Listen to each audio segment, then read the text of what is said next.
Bupati Minahasa Utara Jona Ganda menegaskan 3 pejabat yang tidak hadir dan belum melakukan penandatanganan perjanjian kerja Fakta Integritas, Inovasi, dan Prestasi perangkat daerah dianggap mengundurkan diri dari jabatan.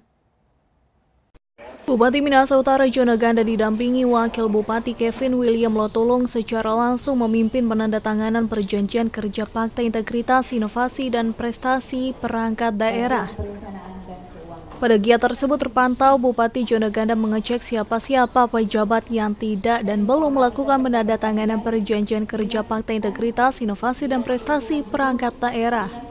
Bupati pun menegaskan pejabat yang tidak hadir dianggap mengundurkan diri, di mana penandatanganan Fakta Integritas tersebut sangat penting untuk kinerja pejabat pemerintah untuk 1 tahun ke depan.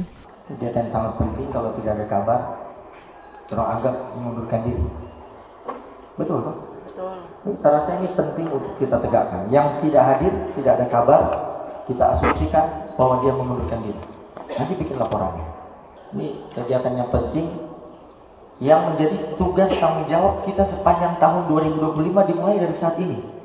Betul ya? Ini jadi acuan. Apakah kita memiliki komitmen untuk menduduki jabatan sesuai dengan tanggung jawab yang diberikan, dan kita menyatakan bahwa kita bersedia, iya toh? Dari data yang didapat, 3 pejabat yang tidak hadir dan tidak melakukan penandatanganan perjanjian kerja Fakta Integritas yakni Kabak Hukum dan Kadis Pariwisata. Brian Umboh, Kawanua TV.